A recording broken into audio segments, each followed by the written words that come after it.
Have you ever trusted someone so completely that you'd literally put your life in their hands? Now imagine that person, someone who's supposed to love you, protect you, care for you, looks you dead in the eyes while you're dying and smiles. Not just any smile, a cold, calculated, cool smile that says, "I'm enjoying this." That's exactly what happened to 23-year-old Emma Rodriguez on a sunny Tuesday afternoon in her family's suburban home in Sacramento, California. And what makes this story even more chilling? Her parents watched the whole thing happen and did absolutely nothing to stop it. Now, before we dive into this jaw-dropping tale of betrayal, courtroom drama, and justice served cold, I need you to buckle up because this story is going to take you through emotions you didn't know you could feel about family dysfunction. This isn't just about one bad moment. This is about years of toxicity, favoritism, and neglect that built up to a single incident that almost cost Emma her life. And by the end, you'll witness something that rarely happens in real life: true accountability, delivered by a judge who wasn't having any of it. So let's go back to that Tuesday afternoon, the day that changed everything. Emma had just finished her shift at the local veterinary clinic where she worked as a technician. It was around 4:30 in the afternoon, and the California heat was starting to ease up as she pulled into the driveway of her childhood home. She still lived there, not because she wanted to, but because California rent prices are absolutely insane, and she was saving every penny to finally move out and start her own life away from her family. She walked through the front door, already feeling that familiar tightness in her chest. See, Emma had severe asthma since she was 7 years old. It wasn't the kind that just made her wheeze a little during gym class. This was the serious kind. The kind where an attack could land her in the ICU if she didn't get her rescue inhaler fast enough. Her doctors had told her parents repeatedly over the years that Emma's asthma was life-threatening and that she should always have access to her medication. But here's the thing about living in that house. Nothing about Emma's health was ever taken seriously. She set her bag down on the kitchen counter and immediately started looking for her inhaler. She always kept it in the same spot, in the side pocket of her purse, but it wasn't there. Her heart started racing, which only made her breathing worse. Panic and asthma are a deadly combination because the anxiety triggers the attack, and the attack triggers more anxiety. It's a vicious cycle. Looking for this? Emma turned around, and there was her younger sister, 20-year-old Madison, dangling Emma's bright blue inhaler between her fingers like it was a toy. Madison had this look on her face, you know the one. That smirk that says she knows exactly what she's doing and she's enjoying every second of it. "Maddie, give it back. This isn't funny." Emma's voice was already strained. She could feel her airways starting to constrict, that horrible sensation of trying to breathe through a straw that's getting narrower and narrower. Madison tilted her head, examining the inhaler like it was some fascinating object she'd never seen before. "Oh, come on, Em. Don't be so dramatic. You're fine." But Emma wasn't fine. Anyone with even basic knowledge of asthma could see that. Her lips were starting to turn slightly blue at the edges. Her chest was heaving with the effort of trying to pull oxygen into lungs that were basically shutting down. She reached out toward Madison, trying to grab the inhaler, but Madison stepped back, holding it higher, completely out of reach. "Maddie, please, I can't breathe." Emma's words came out in gasps now, each syllable a struggle. And here's where this story goes from sibling conflict to something much, much darker. Madison's smirk widened. She leaned against the kitchen counter, completely relaxed, and said in this sing-song voice, "Gasp, loser. Maybe if you weren't so weak all the time, you wouldn't need this stupid thing." Emma dropped to her knees.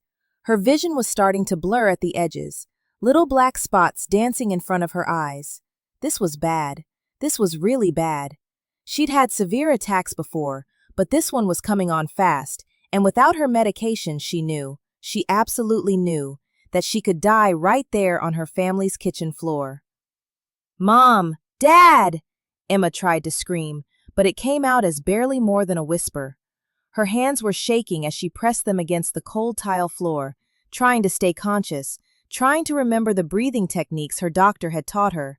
But nothing was working. She couldn't slow down, she couldn't calm down, she was drowning in air. And then, like some kind of horrible nightmare, her mother walked into the kitchen. For just a second, Emma felt this surge of relief. Mom's here. Mom will help. Mom will make Madison give back the inhaler. Mom will save me.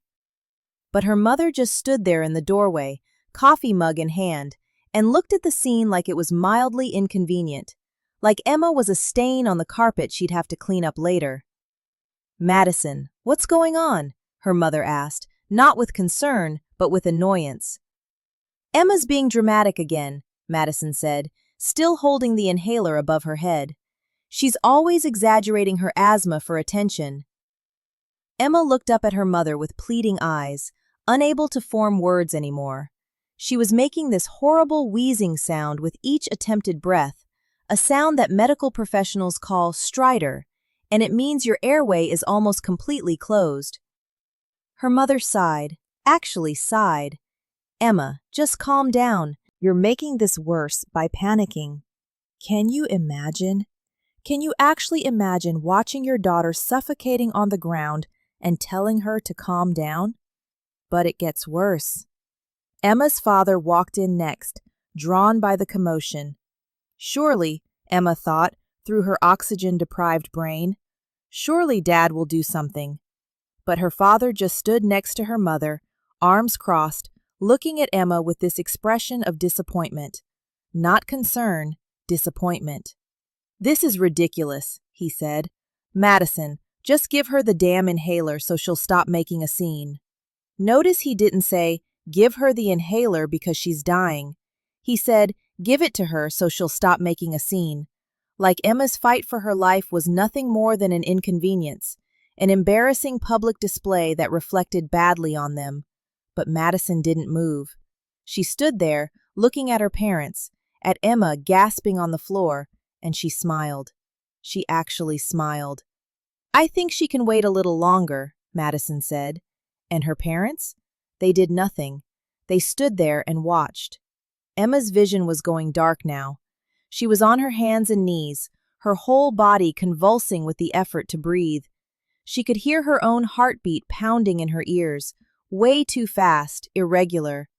"This is it," she thought. "I'm going to die right here in front of them, and they're just going to stand there and watch." Later, Emma would learn that an asthma attack that severe, without intervention, typically leads to unconsciousness within 3 to 5 minutes and death within 8 to 10 minutes. She'd been on the floor for almost 6 minutes. But then, like something out of a miracle, she heard the front door burst open and a voice shouting, "What the hell is going on in here?" It was Mrs. Chen, their next-door neighbor, a retired nurse who had heard the commotion through the open windows. Mrs. Chen took one look at Emma on the floor and immediately understood the situation. She pushed past Madison, snatched the inhaler from her hand. Madison actually tried to hold on to it. Can you believe that? And dropped to her knees next to Emma. "Breathe in, honey. Come on, breathe in for me." Mrs. Chen administered 2 puffs of the rescue medication directly into Emma's mouth, holding the back of her head to keep her steady. "That's it. Slow breaths. You're okay. I've got you." Emma's parents and sister just stood there, watching this stranger save their daughter's life.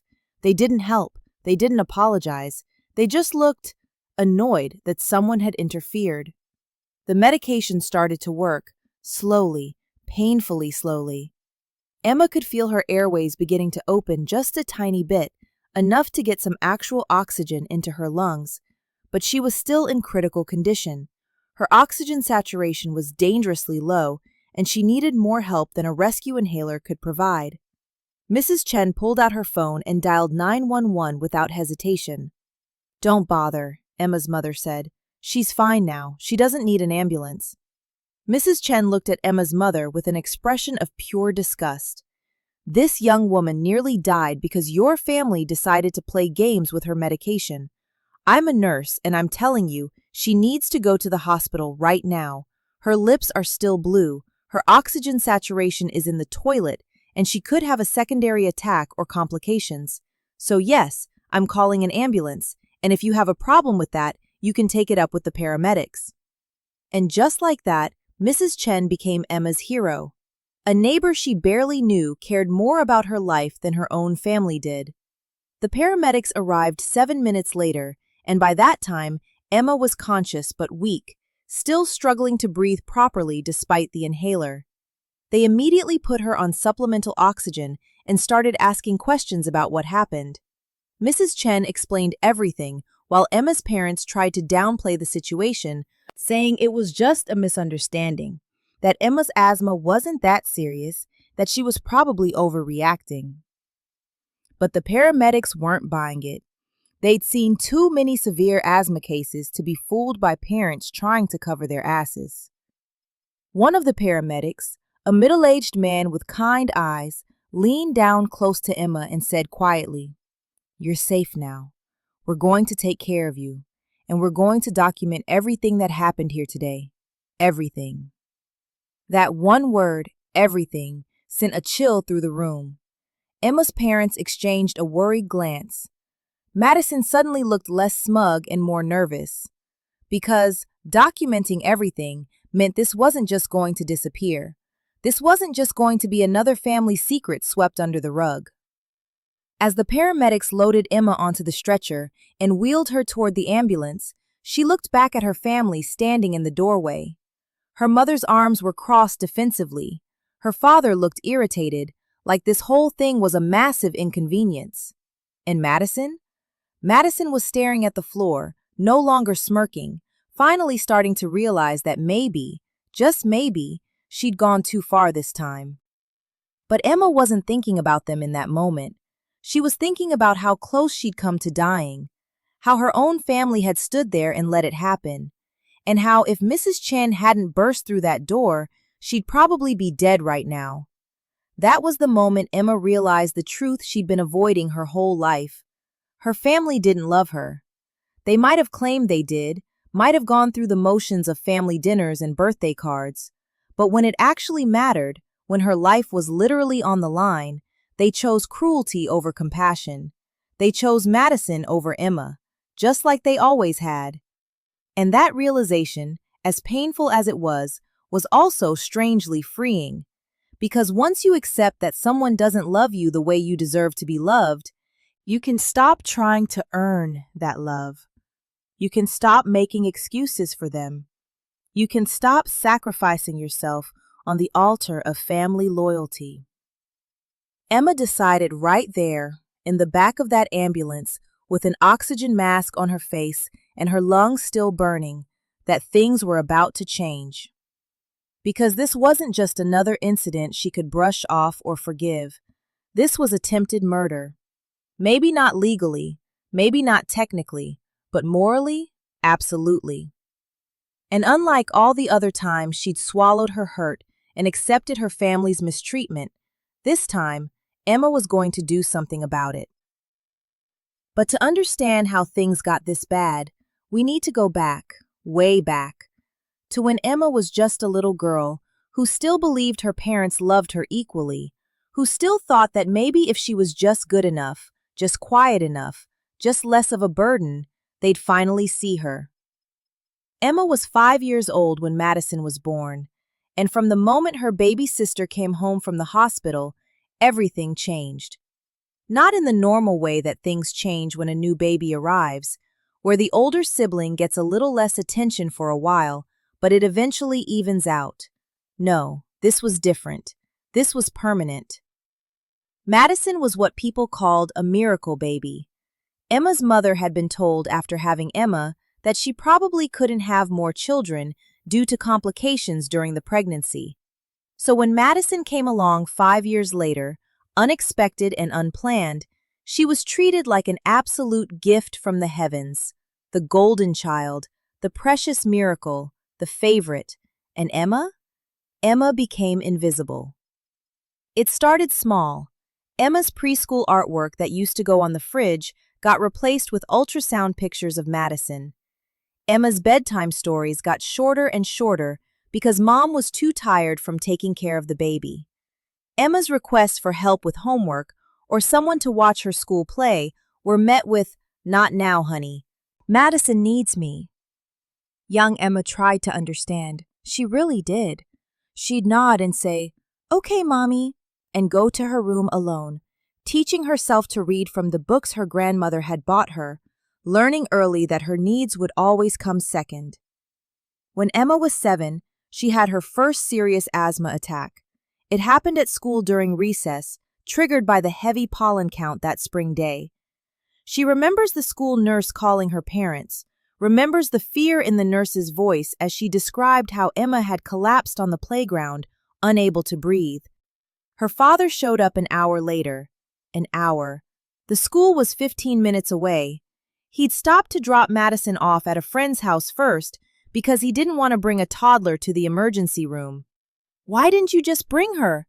the school nurse had asked, clearly horrified. "Madison gets scared in hospitals," her father explained, like that was a perfectly reasonable justification for leaving his other daughter struggling to breathe for an extra 45 minutes. That was the day Emma got diagnosed with severe, persistent asthma. The doctor explained to her parents that Emma would need daily maintenance medication, a rescue inhaler at all times, regular checkups, and careful monitoring of potential triggers. They'd need to keep the house clean, avoid strong fragrances, be vigilant during high pollen counts, and make sure Emma always had access to her medication. Emma's parents nodded along during the appointment, but she could see the annoyance in their eyes. This was going to be expensive. This was going to be inconvenient. This was going to require effort and attention and care. For Emma, not for their precious Madison. Over the next few years, the pattern became crystal clear. Madison got the bigger bedroom with the bay window. Emma got the small room facing the alley. Madison got new clothes for school. Emma got Madison's hand-me-downs, even though she was the older sister, and nothing fit right. Madison wanted to take dance lessons? Of course, sweetie, whatever you want. Emma needed a new inhaler because hers was expired and not working properly. Can't you just make the old one last a little longer? The emotional neglect was bad enough, but the medical neglect was dangerous. Emma's asthma was serious, not a minor inconvenience that could be ignored or wished away. But her parents treated it like she was exaggerating, like she was being dramatic for attention, like her very real, very dangerous medical condition was somehow less important than Madison's dance recitals and cheerleading tryouts and social life. There was this one incident when Emma was 12 that should have been a major wake-up call, but of course it wasn't. Emma's class was going on a field trip to a nature preserve, and she was so excited. She loved animals and plants, loved being outdoors, and she'd been looking forward to this trip for months. But nature preserves during peak pollen season? Not great for someone with severe asthma. Emma knew this. Her doctor had sent home a note explaining that Emma could go on the trip, but would need to bring her rescue inhaler, her prescribed antihistamine, and ideally her nebulizer just in case. The teacher had even called Emma's parents to confirm they'd received the note and understood the precautions needed. The morning of the field trip, Emma asked her mother about her medication. "Mom, did you pack my inhaler and my nebulizer for the trip?" Her mother barely looked up from braiding Madison's hair, preparing her for a school photo day that had apparently required an hour of attention. "It's in your bag." But when Emma checked her bag, only her inhaler was there. No nebulizer, no antihistamine. And when she looked at the inhaler, she realized it was the expired one from last year that barely worked anymore. "Mom, this is the wrong inhaler. I need the new one, and I need the nebulizer." "Emma, I don't have time for this right now. You'll be fine. You always are. Stop being so anxious about everything." Emma felt that familiar tightness in her chest, the one that came from stress and anxiety, not asthma. She wanted to go on this trip. She wanted to be a normal kid who didn't have to worry about whether her parents cared enough to keep her alive. So she made a decision that 12-year-old Emma would regret. She went on the trip anyway. 3 hours into the field trip, Emma had a severe asthma attack triggered by the combination of pollen, physical exertion from hiking, and the stress of knowing she didn't have proper medication. Her teacher called 911 immediately, and Emma ended up spending 2 nights in the hospital on oxygen and IV steroids. Her parents were furious when they arrived at the hospital, not at themselves for their negligence, at Emma, for embarrassing them, for costing them money, for ruining Madison's photo day because Mom had to leave early to come to the hospital. "Do you know how much this is going to cost us?" her father hissed at her bedside, while Emma struggled to talk around the oxygen mask. "Your mother had to leave Madison's photo session. Madison was so upset. Not, 'Are you okay?' Not, 'I'm sorry we didn't make sure you had proper medication.' Just anger that Emma's life-threatening medical emergency was an inconvenience to them and to Madison." The hospital social worker tried to intervene, filing a report with Child Protective Services about potential medical neglect. But Emma's parents were good at putting on a show. They cried, they apologized, they promised to do better. And CPS, overwhelmed with claims of children in far worse situations, closed the investigation after a few follow-up visits where Emma's parents made sure to have all her medications visible and up to date. But once CPS stopped checking in, things went right back to how they were before. Madison remained the center of the universe. Emma remained the inconvenient afterthought. High school was its own special kind of hell. Madison became a cheerleader, popular and pretty, the girl everyone wanted to be friends with. Emma was quiet, bookish, dealing with chronic health issues that made it hard to participate in sports or social activities that might trigger her asthma. She had a few close friends, but mostly she kept to herself, counting down the days until she could graduate and leave. Madison used Emma's asthma as ammunition for bullying. She'd tell her friends at school that Emma was faking her attacks for attention, that she was weak and pathetic, that she used her inhaler as an excuse to get out of things. And because Madison was popular and Emma wasn't, people believed Madison's version of events. There was this particularly cruel incident during Emma's senior year. She'd been invited to a friend's birthday party at a bowling alley, one of the few social events she'd been excited about in a long time. Madison, then a freshman but already running with the popular crowd, showed up uninvited with her friends. Emma was having a good time, laughing with her friends, finally feeling normal for once. But then Madison and her crew came over and started making loud comments within earshot. "Oh my God, is that your sister?" one of Madison's friends said, pointing at Emma.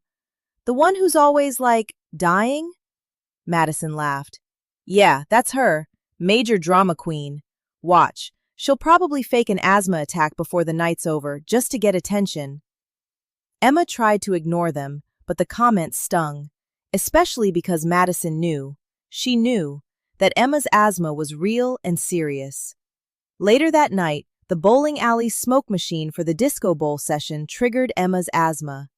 It wasn't a severe attack, but it was enough that she needed to step outside and use her inhaler. Madison followed her out, phone in hand, recording. "See? Told you she'd fake it," Madison said to the camera, zooming in on Emma using her inhaler, struggling to catch her breath. So dramatic, so desperate for attention. Madison posted the video to social media with a caption mocking Emma, and it got hundreds of likes from their classmates. Emma reported it, begged Madison to take it down, told their parents about it, but their parents' response? "Emma, just ignore it. Madison was joking around. You're being too sensitive." Too sensitive. That was always the refrain. Emma was too sensitive, too dramatic, too needy, too much. Never mind that she was literally being bullied by her own sister. Never mind that her medical condition was being weaponized against her for entertainment.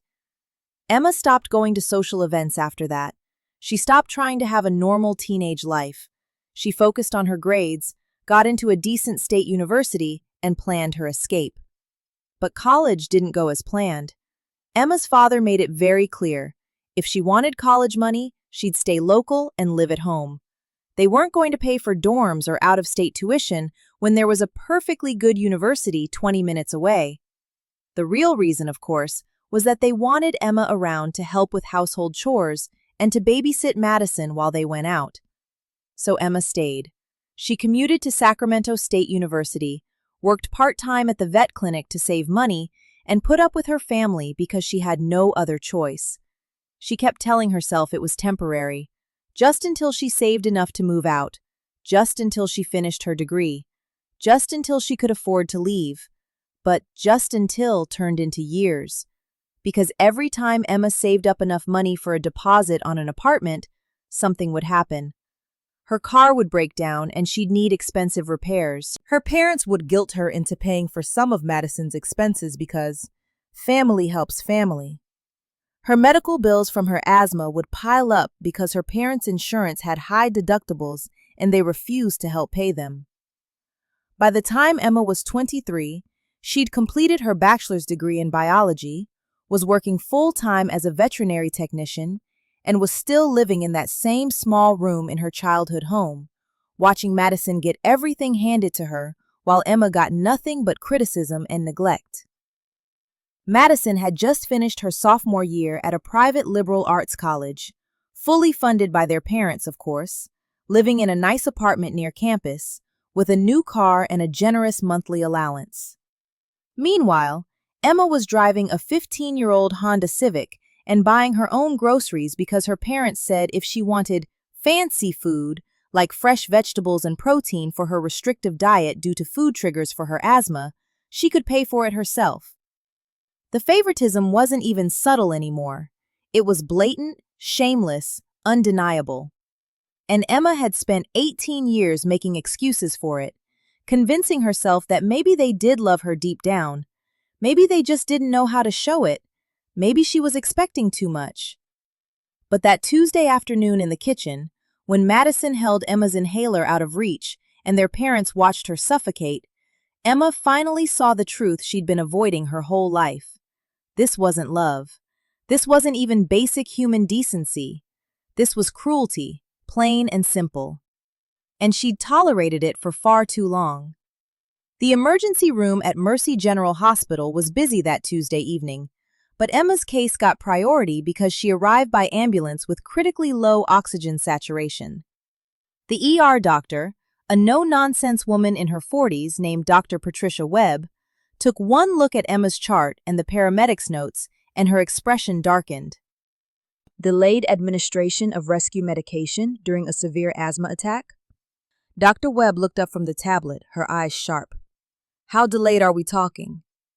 At least 6, maybe 7 minutes from onset of severe symptoms, one of the paramedics reported. And the delay was intentional.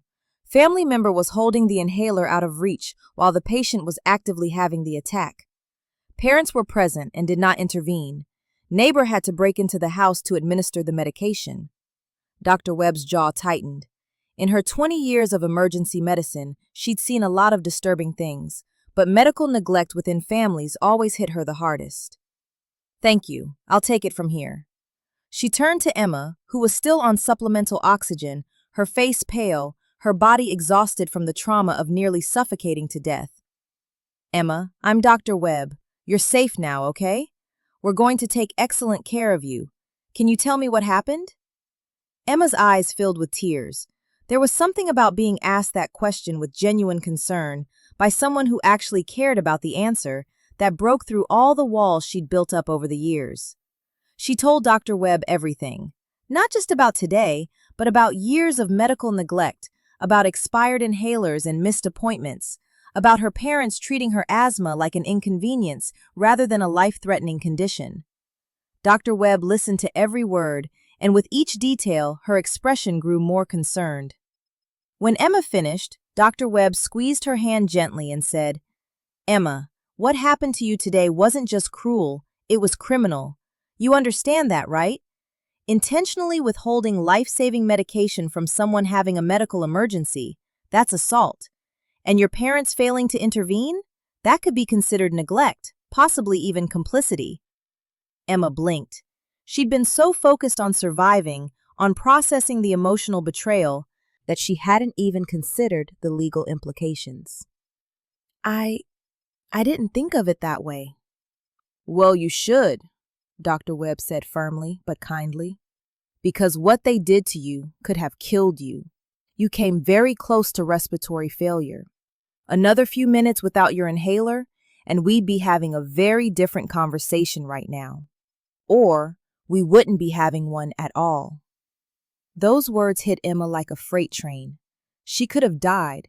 She actually could have died right there on her kitchen floor, and the last thing she would have seen would have been her sister's smirking face and her parents' indifferent expressions.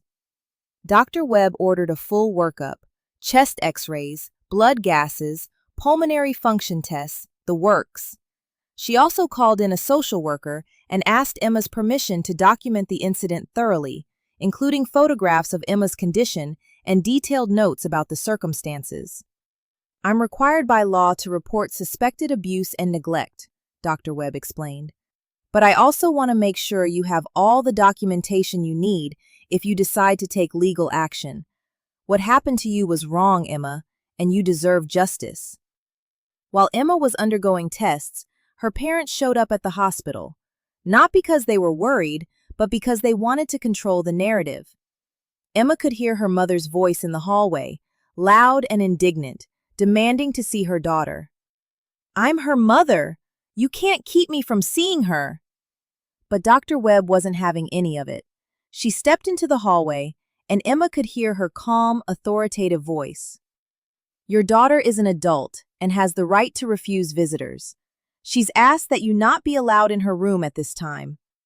This is ridiculous, Emma's father's voice joined in. She's being dramatic as usual. This whole thing is being blown way out of proportion. Sir, I'm going to stop you right there, Dr. Webb interrupted. Your daughter nearly died today due to delayed medical intervention. Her oxygen saturation was at 73% when paramedics arrived. Do you understand what that means? That's life-threateningly low. Most people lose consciousness around 80%. She was minutes away from respiratory arrest. There was a pause. Then Emma's mother's voice, defensive and sharp. It wasn't that serious. She's fine now, isn't she? She's alive despite your negligence, not because of your care, Dr. Webb said coldly. And I've documented everything in her medical records, including your attempt to minimize the severity of this incident. Now, I'm going to ask you to leave before I call security. Emma heard footsteps retreating, angry muttering, but her parents left. And for the first time in her life, Emma felt protected by someone other than herself. The tests came back showing that Emma had suffered significant airway inflammation and had been on the brink of complete respiratory failure. If Mrs. Chen had arrived even 2 minutes later, Emma would likely have lost consciousness and possibly suffered brain damage from oxygen deprivation, or worse. The social worker, a kind woman named Patricia Gonzalez, came to talk to Emma later that evening. Emma, I know today has been traumatic, but I need to ask you some questions about your home situation. Is that okay? Emma nodded. She was exhausted, emotionally and physically drained, but she also felt this strange sense of clarity, like she'd been living in a fog for 23 years and was finally seeing things clearly. Patricia asked about Emma's medical history, about whether this kind of incident had happened before, about the family dynamics, about whether she felt safe at home. And Emma answered honestly, maybe for the first time in her life. She told Patricia about the expired medications, the missed doctor's appointments, the time she'd begged for help and been told she was being dramatic. She told her about Madison's bullying and her parents' favoritism. She told her everything. Emma, Patricia said gently when Emma finished, you've been living in an abusive and neglectful environment for most of your life. What happened today was the culmination of years of mistreatment, and I want you to know that you have options. What kind of options? Legal options. You could press charges against your sister for assault. You could pursue a case against your parents for medical neglect. I'm not saying you have to, that's entirely your decision, but I want you to know that what they did was wrong, and you have every right to seek accountability. Emma thought about Madison's smirk, about her parents standing there, watching, doing nothing, about 23 years of being treated like she didn't matter, like her life wasn't worth protecting. "I want to talk to a lawyer," Emma said, her voice stronger than she expected. "I want to know what my options are." Patricia smiled, proud and sad at the same time. "I'll get you some referrals, good lawyers who specialize in this kind of case." Later that night, still in the hospital room, Emma called Mrs. Chen to thank her for saving her life. "Oh, sweetie, you don't need to thank me," Mrs. Chen said, her voice warm and concerned. "I'm just glad I heard what was going on and came over. How are you feeling?" "Physically, I'll recover. Emotionally?" Emma laughed bitterly. "I'm realizing my entire family is horrible. I've lived next door to you for 12 years, Emma. I've seen how they treat you. I've wanted to say something for a long time, but I didn't think it was my place. But after today, I'm not staying quiet anymore. If you need someone to testify about what I saw, I'll do it. If you need somewhere to stay, my guest room is yours. If you need anything at all, you call me. Understand?" Emma started crying again, but these were different tears. These were tears of gratitude, of relief, of finally being seen and valued by someone. "Thank you. Thank you so much." "Family isn't always blood, honey," Mrs. Chen said softly. "Sometimes family is the people who show up when you need them most." Emma was discharged from the hospital the next morning with strict instructions to follow up with her pulmonologist, to avoid any potential asthma triggers, and to have someone monitor her for the next 48 hours in case of complications. She didn't go home. She couldn't. The thought of walking back into that house, of seeing Madison's face or her parents' dismissive expressions, made her chest tighten with anxiety that had nothing to do with asthma. Instead, she took Mrs. Chen up on her offer and stayed in the guest room next door. Mrs. Chen had already made up the bed with fresh sheets, had stocked the bathroom with gentle, fragrance-free products perfect for someone with severe asthma, and had prepared a light dinner of soup and bread. "You rest," Mrs. Chen said firmly, "and tomorrow, when you're feeling better, we'll figure out next steps." That night, lying in a comfortable bed in a quiet room where she felt safe for the first time in years, Emma made a decision. She was done being the family punching bag. She was done accepting cruelty in the name of family loyalty. She was done nearly dying because her own relatives cared more about their convenience than her life. Tomorrow, she'd call those lawyers. Tomorrow, she'd start building a case. Tomorrow, she'd begin the process of holding her family accountable. But tonight, she'd rest. She'd survived. And that, in itself, was something worth celebrating. Emma woke up the next morning feeling surprisingly clear-headed despite everything that had happened. Maybe it was the combination of proper medication, a full night's sleep in a safe environment, and the simple fact that she'd made a decision to stop accepting mistreatment. Whatever it was, she felt more determined than she had in years. Mrs. Chen made her breakfast, scrambled eggs, toast, and herbal tea, and sat with her while she ate. "I called in sick to the clinic," Emma said. "I couldn't deal with work today. My boss was really understanding when I explained what happened." "Good. You need time to process all of this," Mrs. Chen agreed. "Have you thought about what you want to do next?" "I want to talk to my parents," Emma said, surprising herself with the firmness in her voice. "I want to confront them about what happened. I need to hear what they have to say for themselves." Mrs. Chen looked concerned. "Are you sure that's wise, given what happened yesterday?" "I know, but I need to do this. I've spent my whole life avoiding confrontation with them, swallowing my hurt, pretending everything's fine. I need to look them in the eye and tell them exactly what they did to me, and I need to see if they feel any remorse at all, or if they're really as heartless as they seemed yesterday." Mrs. Chen squeezed Emma's hand. "Okay, but I'm coming with you. I'm not letting you go over there alone." Emma felt a rush of gratitude. Thank you. They walked over together around noon. Emma's hands were shaking as she unlocked the front door. She still had her key, technically still lived there, even though she couldn't imagine ever sleeping in that house again. Her parents were in the living room, along with Madison. They all looked up when Emma walked in, and the atmosphere immediately became tense. "Emma," her mother said, her voice tight and controlled. "You're back. Good. We need to talk about yesterday." "Yeah," Emma said, standing in the doorway with Mrs. Chen beside her. "We do." Her father stood up, crossing his arms. "What you did yesterday was completely unacceptable. Having that woman," he gestured dismissively at Mrs. Chen, "burst into our home, assault Madison by grabbing the inhaler, and then calling an ambulance without our permission." "Assault?" Emma couldn't believe what she was hearing. "Dad, I was dying. Madison was holding my inhaler while I was having a severe asthma attack. You watched it happen. Both of you watched it happen and did nothing." "You were fine," her mother said sharply. "You always overreact with your asthma. You use it to manipulate people into feeling sorry for you." Emma felt like she'd been slapped. "I was fine? Mom, my oxygen saturation was at 73% when the paramedics arrived. The doctor said I was minutes away from respiratory arrest. I could have died." "But you didn't," Madison chimed in, her voice defensive but lacking yesterday's cruel confidence. "You're fine. You're always fine. You're so dramatic."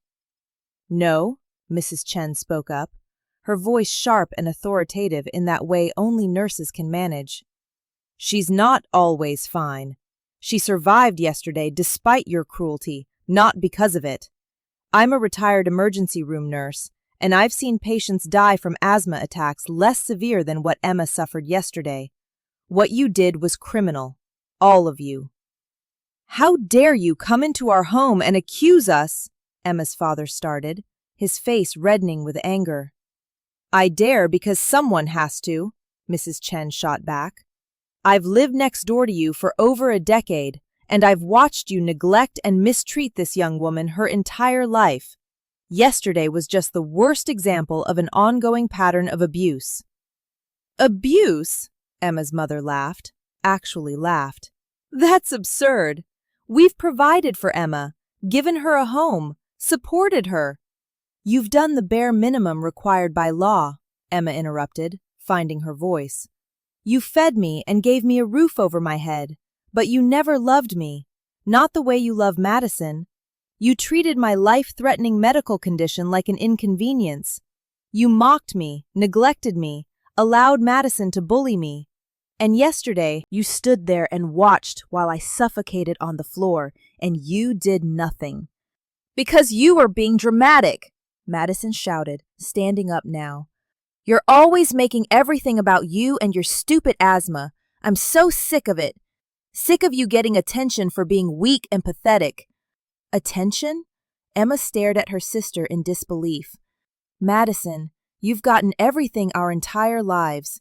Every resource, every opportunity, every ounce of love and support, all of it went to you. I got nothing, less than nothing.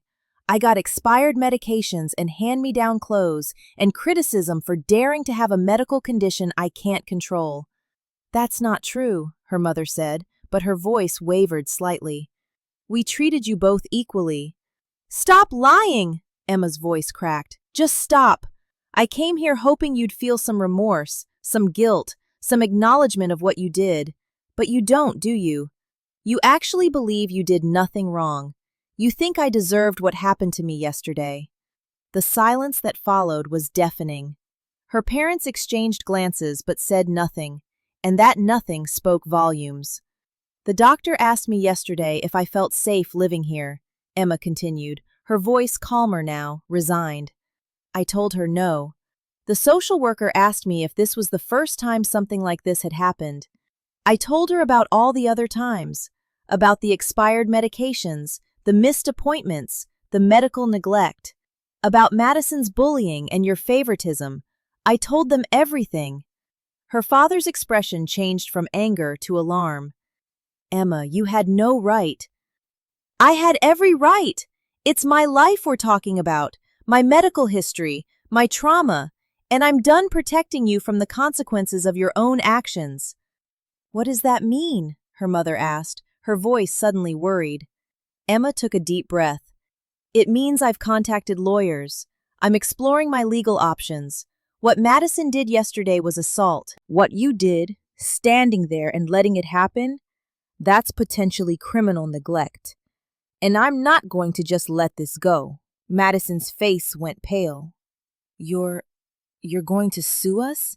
Your own family? You stopped being my family the moment you held my inhaler out of reach and watched me suffocate, Emma said coldly. All of you did. Her father's face was red now, veins bulging in his neck. You're being ridiculous. No lawyer is going to take this case. It was a misunderstanding, a sibling squabble that got out of hand. It was attempted murder, Mrs. Chen interjected, or at the very least assault and battery. And I'm a witness. I saw everything from the window before I came over. I saw Madison holding that inhaler. I saw Emma on the floor, dying. I saw both of you standing there doing nothing. And I'll testify to all of that in court if necessary. The room fell silent. Emma's parents were processing the implications. Madison looked genuinely scared for the first time. You can't be serious, her mother finally said, her voice weak. Emma, please. We're your parents. Madison is your sister. You can't do this to us. You did this to yourselves, Emma said. All I did was survive. Now I'm taking my clothes and my belongings and I'm leaving. Mrs. Chen has offered to let me stay with her until I find my own place. I don't want any contact from any of you unless it's through lawyers. You're making a huge mistake, her father said, his voice threatening. You're going to regret this. No, Emma said, meeting his eyes with a strength she didn't know she had. The only thing I regret is not standing up to you all years ago. I regret wasting 23 years trying to earn love from people who are incapable of giving it. But I don't regret this. I deserve better, and I'm done settling for your scraps of affection. She turned and walked toward her old bedroom, Mrs. Chen following close behind. Her parents didn't try to stop her. They just stood there, stunned into silence by their daughter's sudden backbone. It took Emma about 2 hours to pack up her entire life. She didn't have much. Her family had never given her much. Clothes, books, some photos from happier times she wasn't sure she even wanted anymore, her laptop, her work stuff. Mrs. Chen helped her carry everything next door, making multiple trips. Madison didn't come out of her room while Emma packed. Her parents sat in the living room, not speaking, just processing the fact that their convenient scapegoat was finally fighting back. When Emma carried the last box out of her childhood home, she paused in the doorway and looked back one more time. This house held so many painful memories, so much hurt and neglect, but it had also been the only home she'd ever known. Leaving it felt like saying goodbye to a version of herself, the version who kept hoping things would get better, who kept making excuses for her family's cruelty. She wasn't that person anymore. She couldn't afford to be. Ready? Mrs. Chen asked gently, standing beside her. Yeah, Emma said, closing the door behind her. I'm ready. That evening, Emma called one of the lawyers Patricia Gonzalez had recommended, a woman named Jennifer Martinez who specialized in assault cases and family law. Emma explained what had happened, gave her all the details, and held her breath while waiting for Jennifer's professional opinion. Emma, Jennifer said after listening to the entire story, this is one of the clearest cases of assault I've seen in a long time. You have medical documentation, witness testimony, and the incident was severe enough that there's no ambiguity about the danger you were in. As for your parents' involvement, we can potentially pursue charges of criminal neglect, or at least hold them civilly liable. Would you be willing to come to my office tomorrow to discuss this further? Yes, Emma said without hesitation. Absolutely. Good. Bring all your medical records, any documentation you have of previous incidents, and anything else you think might be relevant. We're going to build a strong case, Emma. What happened to you was wrong, and we're going to make sure there are consequences." After hanging up, Emma felt this strange mixture of terror and relief. She was really doing this. She was really taking her family to court. Part of her couldn't believe she'd gotten to this point. But the bigger part, the part that had almost died on her kitchen floor, knew this was necessary. Not just for justice, but for her own healing. She couldn't move forward with her life while her family faced zero accountability for what they'd done. Mrs. Chen made dinner that night, and they ate together at her small kitchen table. It was simple: grilled chicken, rice, steamed vegetables, but it was made with care, with love even, from someone who was practically a stranger but had shown Emma more genuine concern in 2 days than her own family had in 23 years. "Thank you," Emma said quietly, "for everything, for saving my life, for letting me stay here, for standing up to them with me today." Mrs. Chen reached across the table and squeezed Emma's hand. "You don't have to thank me for treating you like a human being deserving of kindness and respect. That should be the baseline, not something extraordinary." "I guess I've had a pretty low baseline for most of my life," Emma admitted. "Well, not anymore," Mrs. Chen said firmly. "From now on, you set the standards for how people treat you, and anyone who can't meet those standards doesn't deserve a place in your life, even if they're family, especially if they're family." Emma nodded, feeling something shift inside her. For the first time in her life, she wasn't making excuses for her family. She wasn't trying to see their side or give them the benefit of the doubt. She was simply acknowledging the truth. They had hurt her, repeatedly and intentionally, and she didn't have to tolerate that anymore. That night, lying in the guest room that was starting to feel like a sanctuary, Emma thought about what justice might look like. She wasn't naive enough to think that a court case would magically heal all her wounds or give her back the childhood she deserved. But maybe it would give her something equally important: validation. Proof that what happened to her was real, was wrong, and that she deserved better. And maybe, just maybe, it would prevent Madison from ever doing something like this again, to Emma or to anyone else. The next few weeks were a whirlwind of activity. Emma met with Jennifer Martinez multiple times, going over every detail of the incident and her family history. Jennifer was thorough and compassionate, making Emma feel heard in a way she'd never experienced before. "The first thing we need to do is gather all your medical records," Jennifer explained during their second meeting. "Every doctor's visit, every hospital admission, every prescription. We need to establish a clear pattern of medical neglect and show that Tuesday's incident was part of a long-standing problem, not an isolated event."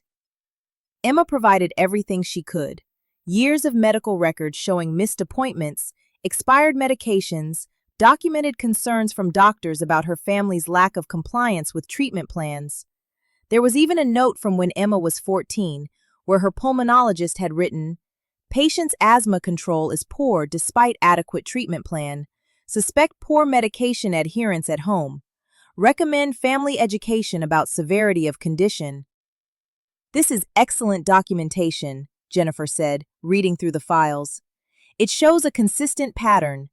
Now, tell me about any other incidents you remember where your family's negligence put you in danger." Emma told her about the field trip when she was 12, about the expired inhalers, about the time she'd asked her parents to take her to the emergency room during an attack, and they'd told her to sleep it off instead, about Madison's bullying and her parents' refusal to address it. Jennifer took notes on everything, her expression growing more concerned with each story. "Emma, I'm going to be honest with you. This case is going to be difficult emotionally. Your family will likely try to discredit you, paint you as vindictive or overdramatic. Are you prepared for that?" "I've been called overdramatic my whole life," Emma said. "The difference now is that I have evidence proving I'm not. I have medical records showing how serious my condition is. I have witnesses. I have the truth on my side." "You do," Jennifer agreed, "and that's what's going to win this case." They decided to pursue 2 parallel tracks: criminal charges against Madison for assault, and a civil case against both Madison and their parents for damages, medical bills, pain and suffering, emotional distress, and compensation for years of neglect. Jennifer warned Emma that criminal charges could be difficult to prove beyond a reasonable doubt, but the civil case had a much higher chance of success since the burden of proof was lower. "Either way," Jennifer said, "we're going to make sure your story is heard, and we're going to make sure there are consequences." The next step was gathering witness testimony. Mrs. Chen, of course, was their star witness. She'd seen the entire incident, had administered first aid, and had years of observations about the family dynamics. But Jennifer wanted more. What about the paramedics who responded, the ER doctor, the social worker, anyone else who witnessed the aftermath and can speak to the severity of what happened? Emma provided contact information for everyone she could think of. Jennifer's team reached out to them, and one by one, they agreed to provide statements or testify if necessary. Dr. Webb, in particular, was eager to help. "I see medical neglect cases too often," Dr. Webb told Jennifer during a phone call that Emma was present for. "And most of the time, there's nothing we can do because the patient is a minor and CPS is overwhelmed. But Emma is an adult. She can make her own decisions about accountability, and I'm happy to testify about the medical severity of what happened to her." There was one more piece of evidence that Jennifer was particularly interested in: security footage. She asked Emma, "Did your parents have any security cameras around the house?" Emma thought for a moment. "Not inside, but I think there's a doorbell camera at the front door, and maybe, there's a camera in the driveway that faces the jail." "Perfect. We need to get that footage before they delete it." Jennifer filed a motion to preserve evidence, legally preventing Emma's parents from deleting any footage from the day of the incident. And when they subpoenaed the footage, they hit the jackpot. The driveway camera had a wide angle that included a partial view through the kitchen window. It wasn't perfect, you couldn't see everything, but you could see Madison holding something above her head, Emma collapsed on the floor, and their parents standing nearby, not moving to help. But even more damning was the doorbell camera footage. It showed Mrs. Chen rushing over, clearly distressed, pounding on the door. It captured the audio of her shouting, "Let me in! Emma's having an asthma attack!" And it showed, when someone finally opened the door, Mrs. Chen pushing past and running inside, while Emma's parents stood there looking annoyed, not concerned. "This is gold," Jennifer said, watching the footage. "A jury is going to see this and understand exactly what happened. Your family can spin any story they want, but video evidence doesn't lie." While Jennifer was building the legal case, Emma was trying to rebuild her life. She'd taken a week off work to deal with everything, but eventually she had to return to the veterinary clinic. Her coworkers were supportive and concerned, asking how she was doing, offering help. Her boss, Dr. Stevens, called her into his office on her first day back. "Emma, I heard about what happened. Are you okay?" Emma felt tears prick her eyes at the genuine concern in his voice. "I'm getting there. It's been a lot." "I can imagine. Listen, if you need flexible hours or time off for appointments or court dates or whatever you need, just let me know. Your health and well-being come first." "Thank you," Emma said, overwhelmed by the kindness. "That means a lot." It was strange how people she barely knew, Mrs. Chen, Dr. Webb, Jennifer, Dr. Stevens, treated her with more care and respect than her own family ever had. It made Emma realize how warped her sense of normal had become. She'd spent so long accepting crumbs of affection that actual kindness felt overwhelming. Meanwhile, Emma's family was not taking the legal action well. Her parents tried calling her repeatedly, leaving voicemails that ranged from angry, "You're destroying this family over nothing," to manipulative, "Please, Emma, can't we just talk about this like adults?" to threatening, "You're making a huge mistake and you're going to regret this." Emma blocked their numbers on Jennifer's advice. All communication would go through lawyers from now on. Madison tried a different approach, showing up at Emma's work one afternoon, tears streaming down her face. "Emma, please," Madison said when Emma walked out after her shift. "Please don't do this. I'm sorry, okay? I'm so sorry. I didn't mean for things to go this far. Can't we just forget about it and move on?" Emma stared at her sister, this person who had tormented her for years, who had literally held her inhaler while she suffocated, and felt nothing. No anger, no hurt, no sisterly affection, just a cold, empty nothing. "You're not sorry you did it," Emma said quietly. "You're sorry there are consequences. There's a difference." "That's not fair." "You held my inhaler while I was dying, Maddie. You called me a loser while I gasped for air. You smiled while I suffered, and our parents watched. Do you understand how messed up that is?" Madison's tears flowed harder. I know it was wrong, but I didn't realize how serious it was. I thought you were overreacting like you always do." "I don't overreact," Emma interrupted firmly. "I have a life-threatening medical condition that you and our parents have minimized and mocked my entire life. And now you're facing consequences for your cruelty, and you can't handle it." "Please," Madison begged. "I'll do anything. I'll apologize publicly. I'll go to therapy. Just please don't take this to court. Please don't ruin my life over one mistake." "One mistake?" Emma felt a flash of anger break through the numbness. "This wasn't one mistake, Maddie. This was the culmination of 23 years of bullying, neglect, and abuse. And you know what? I almost died. So excuse me if I think a little accountability is appropriate." She walked past Madison to her car, leaving her sister crying in the parking lot. Emma didn't feel good about it, but she didn't feel bad either. She just felt resolved. This was the path she'd chosen, and she was going to see it through. The court date was set for 6 weeks from the initial incident. That gave Jennifer time to prepare the case and gave Emma time to emotionally prepare for what was coming. She started therapy, working with a counselor who specialized in family trauma and complex PTSD. "What you experienced wasn't just one traumatic event," her therapist, Dr. Lisa Patel, explained. "It was chronic trauma over many years, and the recent incident was what we call the breaking point, the moment when you could no longer maintain the coping mechanisms you'd developed to survive in that environment." "So I'm not crazy for taking them to court?" Emma asked, half joking but also genuinely uncertain. "You're not crazy at all," Dr. Patel said firmly. "You're protecting yourself and holding people accountable for harm they caused. That's not vindictive. That's healthy boundary setting, and it's something you should have been able to do years ago." As the court date approached, Emma felt increasingly anxious, but also increasingly certain she was doing the right thing.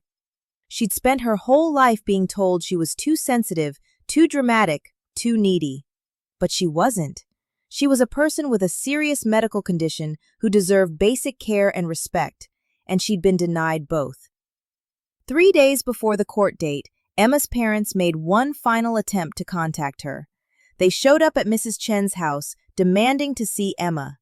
Mrs. Chen, protective as ever, stood in the doorway and refused to let them in. "Emma doesn't want to see you. Leave now or I'll call the police." "This is none of your business," Emma's father shouted. "Emma is our daughter." "Emma is an adult who you neglected and abused for years," Mrs. Chen shot back. "She owes you nothing. Now leave." Emma watched from the upstairs window, her heart pounding. Part of her wanted to go down there, to try one more time to make them understand. But she knew it was pointless. They'd had 23 years to understand, to change, to treat her with basic decency. They'd chosen not to every single time. She texted Jennifer, "They're at Mrs. Chen's house trying to contact me. What should I do?" Jennifer's response came quickly. "Document it, take photos or video if possible, and do not engage with them directly.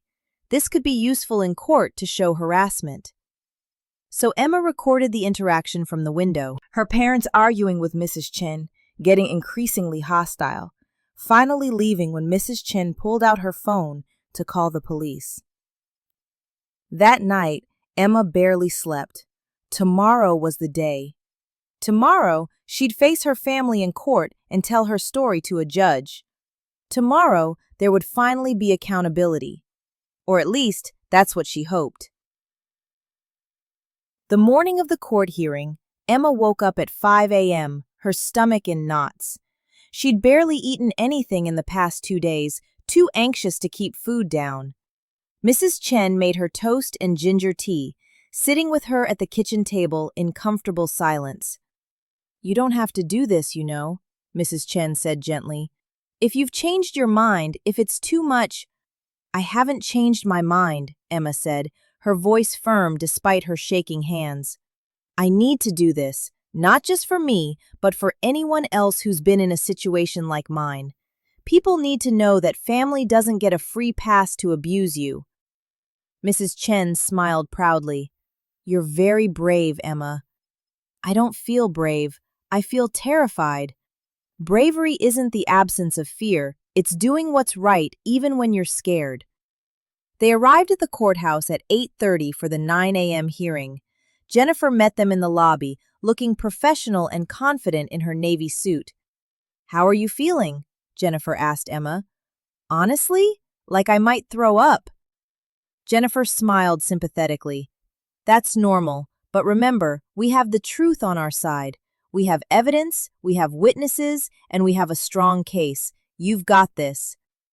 They made their way to the courtroom. It was smaller than Emma expected, with wooden benches for observers and a judge's bench at the front. Emma's parents and Madison were already there with their lawyer, a stern-looking man in his 60s. Emma forced herself to look at them. Her mother looked anxious, her father angry, and Madison looked scared, really scared.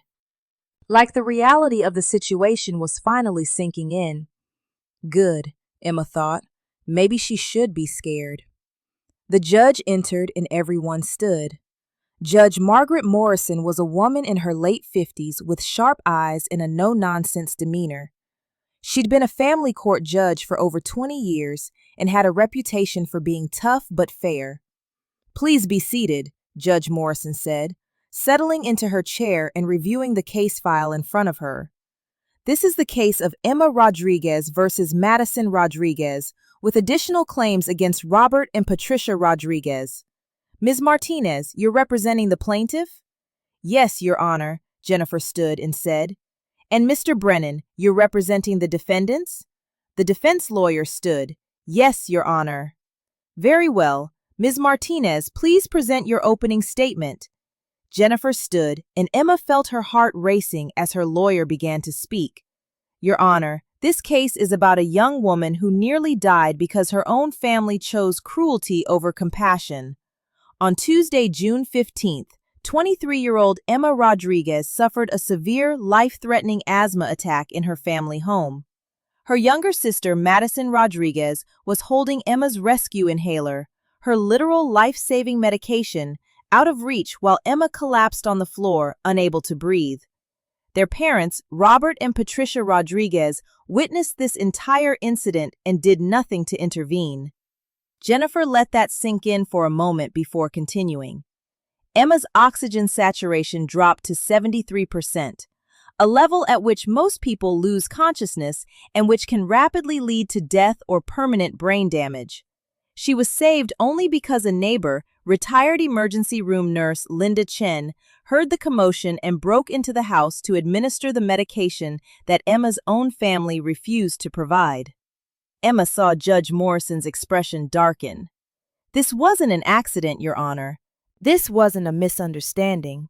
This was a deliberate act of cruelty by Madison Rodriguez, enabled by the negligent inaction of her parents. And as we'll demonstrate through medical records, witness testimony, and video evidence, this incident was not isolated. It was the culmination of years of medical neglect and emotional abuse that put Emma's life in danger repeatedly." Jennifer sat down, and Emma felt a rush of gratitude for her lawyer's powerful words. She'd said everything Emma wanted to say, but couldn't. Mr. Brennan stood for his opening statement, and Emma braced herself. "Your Honor, What we have here is a tragic misunderstanding blown completely out of proportion. Madison Rodriguez is a 20-year-old college student with no criminal record, no history of violence, and a previously loving relationship with her sister. On the day in question, there was a sibling disagreement that escalated. Did Madison handle it well? No. Did she make a mistake? Absolutely. But there was no intent to cause serious harm. Madison didn't understand the severity of her sister's asthma attack. Because she'd spent years being taught by their parents that Emma's asthma wasn't serious, Jennifer interjected, standing up. Objection, Your Honor. The defense is already misrepresenting established facts. Sustained, Judge Morrison said, looking at Mr. Brennan with a raised eyebrow. Continue, Mr. Brennan, but stick to facts, not interpretations. Mr. Brennan cleared his throat. The defense will show that this was an unfortunate incident between siblings, nothing more. Emma Rodriguez has a history of seeking attention through her medical condition, and this lawsuit is simply another example of that pattern. The Rodriguez family is loving and supportive, and they deeply regret that this situation has been escalated to legal action. He sat down and Emma felt sick. They were really going to try to paint her as attention-seeking, as vindictive, as the problem. But Jennifer had warned her this would happen, and they were ready. Miss Martinez, call your first witness, Judge Morrison said. The plaintiff calls Dr. Patricia Webb to the stand. Dr. Webb entered the courtroom in her professional attire, was sworn in, and took the stand. Jennifer approached her with confidence. Dr. Webb, can you please state your credentials for the court? I'm an emergency medicine physician with 20 years of experience. I'm board certified in emergency medicine and have treated thousands of patients with various acute medical conditions, including severe asthma attacks. And you treated Emma Rodriguez on June 15th of this year? Yes, I did. Can you describe her condition when she arrived at the hospital? Dr. Webb's expression was serious. Emma arrived by ambulance with critically low oxygen saturation, 73% to be specific. She was on supplemental oxygen, extremely distressed, with signs of severe airway constriction. Her condition was life-threatening. In your professional opinion, what would have happened if Emma had gone another few minutes without her rescue medication? She would have lost consciousness due to oxygen deprivation. That would have been followed by respiratory arrest, cardiac arrest, and death. Or, if resuscitated in time, she could have suffered permanent brain damage from lack of oxygen to the brain. Emma heard her mother gasp softly behind her. Good. Maybe hearing it from a doctor would finally make them understand. Did the paramedics' notes indicate what caused the delay in Emma receiving her medication? Yes. According to the paramedics, Emma's sister was holding her inhaler out of reach during the attack. Emma's parents were present but did not intervene. A neighbor had to break into the house to administer the medication. What was your reaction when you heard this? Dr. Webb's voice was cold. I was horrified. In my 20 years of practice, I've never encountered a case where a family member deliberately withheld life-saving medication during a medical emergency. It's unconscionable. Thank you, Dr. Webb. Your witness, Mr. Brennan. The defense lawyer stood, attempting to poke holes in Dr. Webb's testimony.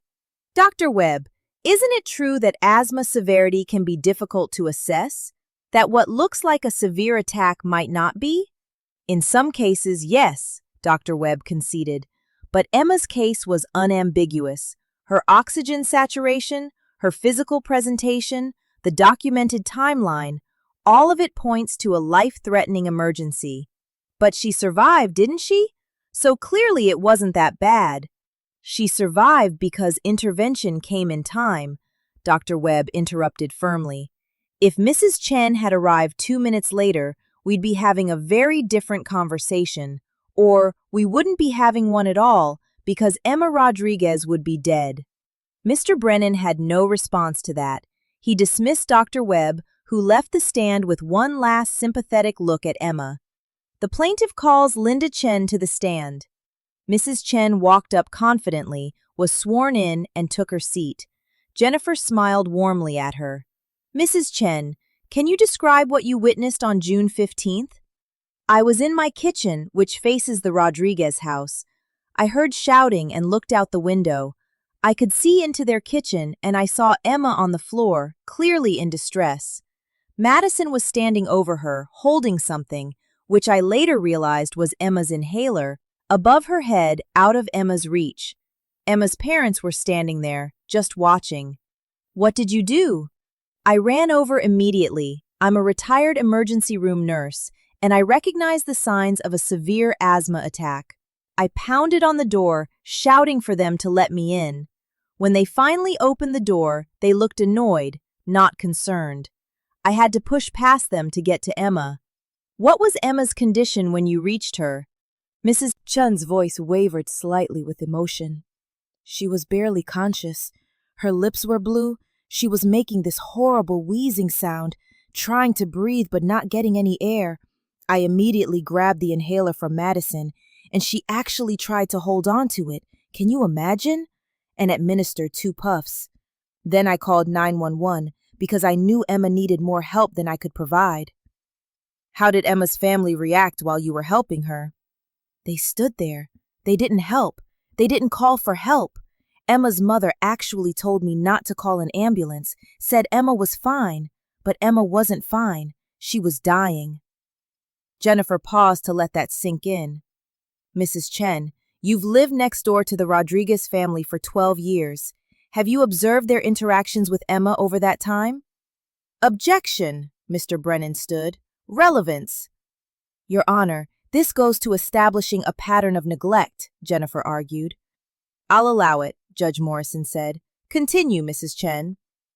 I've seen them treat Emma poorly for years. She was always the one doing chores while Madison got driven to activities. I'd see Emma outside, struggling to carry groceries alone while her family was inside, not helping. I'd hear them yelling at her through the windows.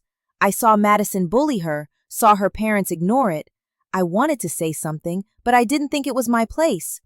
After June 15th, I regret not speaking up sooner. Thank you, Mrs. Chen. Mr. Brennan approached for cross-examination, attempting to suggest that Mrs. Chen was biased or had misunderstood what she saw, but she held firm in her testimony. She'd seen what she'd seen, and no amount of legal maneuvering could change that. Next, Jennifer called the paramedics who'd responded to the call. They testified about Emma's condition, about the unusual circumstances, about how they documented everything carefully because something about the situation felt wrong.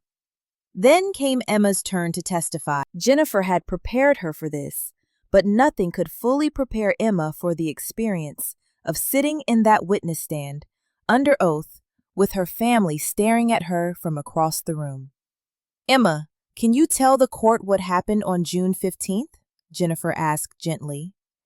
Emma took a deep breath and began. She described coming home from work, looking for her inhaler, finding Madison holding it. She described the panic as her airways closed, the terror as her sister refused to give it back, the betrayal of watching her parents stand there and do nothing. Madison said something to you during the attack, didn't she? Jennifer prompted. Emma nodded, her voice shaking. She said, "Gasp, loser!" Like my suffocation was funny to her, like watching me die was entertainment. There was a collective intake of breath from the courtroom observers. Even Judge Morrison's expression showed disgust. Emma, why didn't you leave home sooner if things were this bad? I couldn't afford to. Between student loans, medical bills, and California rent prices, I was barely scraping by. I was saving every penny to move out, but every time I got close to having enough, something would happen. My car would break down, or my parents would guilt me into paying for Madison's expenses, or I'd have a medical emergency and get hit with bills. They knew I couldn't leave, and they used that against me. Jennifer asked Emma about her medical history, about the years of neglect and expired medications and missed appointments. Emma answered each question, her voice growing stronger as she told her story. Then came Mr. Brennan's cross-examination, and Emma braced herself. Ms. Rodriguez, isn't it true that you have a history of exaggerating your medical symptoms? No, Emma said firmly. I have a documented medical condition that's been treated by multiple doctors over 16 years. There's nothing exaggerated about it. But you've admitted you're anxious, that you struggle with the emotional aspects of your asthma. Having anxiety about a life-threatening condition is normal and rational, Emma interrupted. And my anxiety doesn't make my asthma any less real or serious. Mr. Brennan tried several more tactics, suggesting Emma was vindictive, that she was seeking attention, that she'd blown a sibling squabble out of proportion. But Emma held her ground, answering each accusation calmly and factually. Finally, Mr. Brennan dismissed her, and Emma returned to her seat next to Jennifer, shaking but proud of herself for getting through it. "You did great," Jennifer whispered. The defense called their witnesses next. Emma's parents took the stand, both testifying that Emma was prone to dramatics, that they'd always provided for her, that the June 15th incident was just a misunderstanding. But Jennifer was brutal in her cross-examination, producing medical records that contradicted their claims of always providing proper care, citing specific incidents where doctors had documented concerns about the family's compliance with Emma's treatment plan. Madison took the stand last, crying and apologetic, claiming she hadn't understood how serious the situation was, that she'd never meant to hurt Emma. "But you did understand that Emma needed her inhaler, didn't you?" Jennifer asked. I guess, but..." "Yes or no, Madison? You knew that Emma has asthma and that her inhaler is her medication, correct?" "Yes." "And you knew she was having an asthma attack when you held the inhaler out of her reach, correct?" Madison hesitated. "She's had attacks before and been fine." "That's not what I asked. Did you know she was having an asthma attack at that moment?" "Yes." "And you held her medication out of reach anyway. You mocked her. You called her a loser while she was suffocating." Madison was crying harder now. "I didn't think it was that serious. I thought she'd be fine." "Why did you think that, Madison? Was it because your parents had spent years teaching you that Emma's medical condition wasn't important? That her needs didn't matter?" "Objection." Mr. Brennan stood, leading the witness. "Withdrawn," Jennifer said, but the point was made. After all the testimony was complete, Judge Morrison called for a short recess before closing arguments. Emma used the bathroom, splashed water on her face, and tried to calm her racing heart. "We're doing really well," Jennifer assured her. "The judge is clearly not buying their defense." When they returned to the courtroom, both lawyers gave their closing arguments. Mr. Brennan painted a picture of a family torn apart by a vindictive daughter seeking revenge for perceived slights. Jennifer painted a picture of the truth, a young woman who nearly died due to her family's cruelty and neglect. "Your Honor," Jennifer said in her final moments, "this case is about accountability. It's about establishing that family relationships do not excuse abuse, that blood does not give you the right to endanger someone's life. Emma Rodriguez deserves justice. She deserves validation that what happened to her was wrong, and her family deserves to face consequences for their actions." Judge Morrison listened to everything, taking notes, her expression unreadable. When the closing arguments were complete, she looked up at the courtroom. "We're going to take a brief recess, and then I'm going to make a decision about whether to allow a piece of evidence that the plaintiff has requested to present. This court will reconvene in 20 minutes. Emma looked at Jennifer, confused. "What evidence?" Jennifer smiled slightly. "The security footage. I wanted to save it for the right moment, and if the judge allows it, this is going to be that moment." 20 minutes felt like 20 hours. Emma paced in the hallway outside the courtroom, her anxiety at an all-time high. Everything had gone well so far, but she knew the defense could still win. Juries and judges sometimes sided with families, especially when the families could afford good lawyers and put on a convincing performance. But Emma had one advantage her family didn't know about. One piece of evidence so damning, so clear, so undeniable, that no amount of legal maneuvering could explain it away. The video. When Judge Morrison reconvened court, her expression was serious. "I've reviewed the plaintiff's request to present security footage from the Rodriguez residence. While the defense has objected to this evidence on privacy grounds, I'm going to allow it. The court needs to see exactly what happened that day, and this footage provides crucial context. Miss Martinez, you may proceed." Jennifer stood, connecting her laptop to the courtroom's display system. Emma's family looked confused, whispering among themselves. They probably thought the footage would be grainy, unclear, not showing much. They were so wrong. "Your Honor, what we're about to watch is footage from 2 security cameras at the Rodriguez residence. The first is from the driveway camera, which captured partial interior footage through the kitchen window. The second is from the doorbell camera, which captured the exterior and audio of the incident. The footage has been edited together chronologically to show the complete picture of what happened." Jennifer dimmed the lights and pressed play. The screen showed the timestamp, June 15th, 4:47 p.m. The driveway camera footage showed the kitchen window in the corner of the frame. You could see figures moving around inside, and then suddenly, a person, clearly Emma based on her work scrubs, dropping to the floor. There was no audio on the driveway camera, but you didn't need it. You could see Madison standing over Emma, holding something above her head. You could see Emma reaching up, trying to grab it, collapsing further. You could see 2 other figures, Emma's parents, entering the frame and just standing there.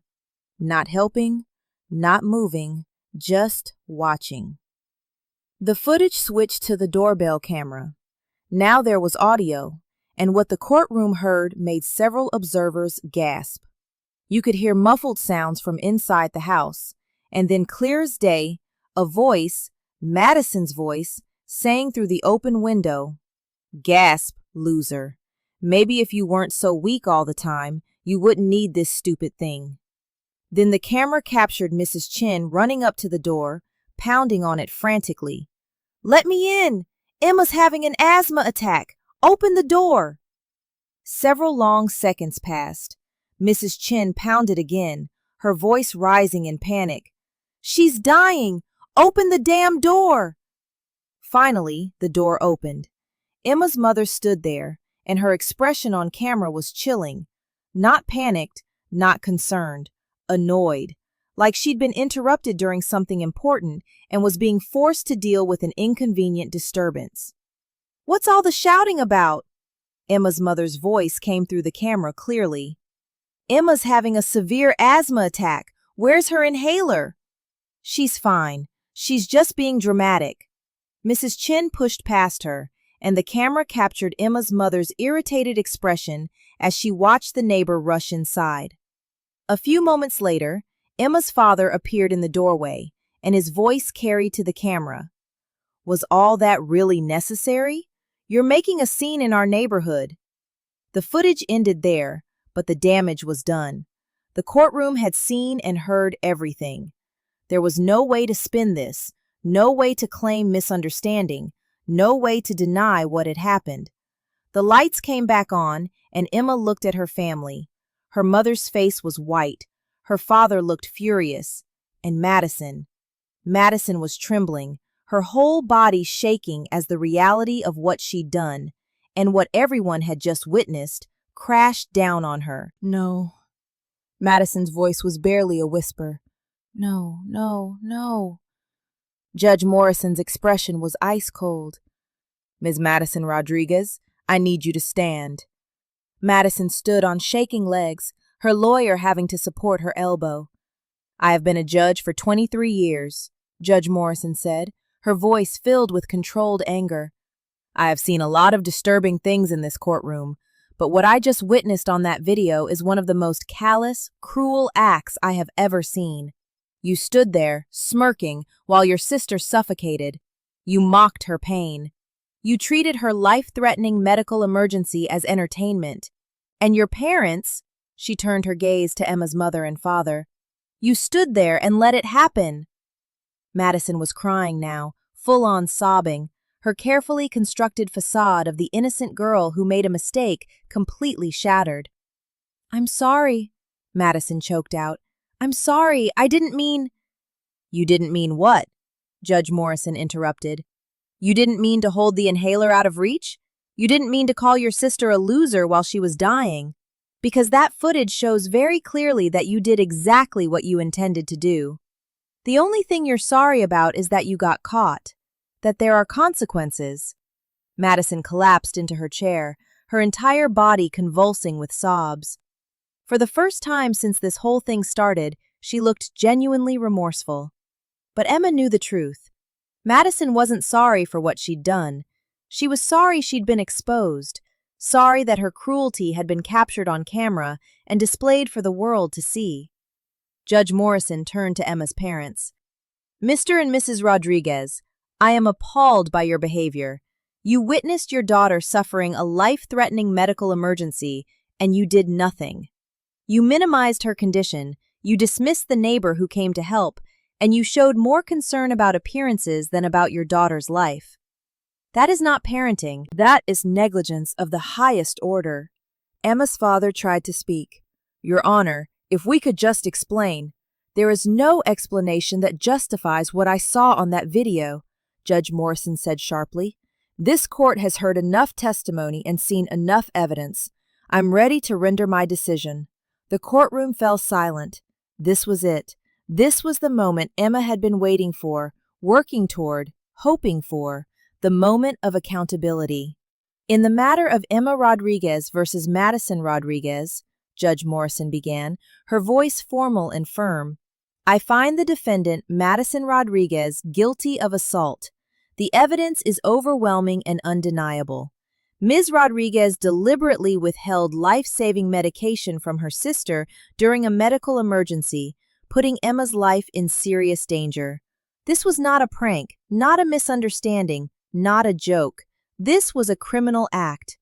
Madison let out a sound that was half sob, half scream.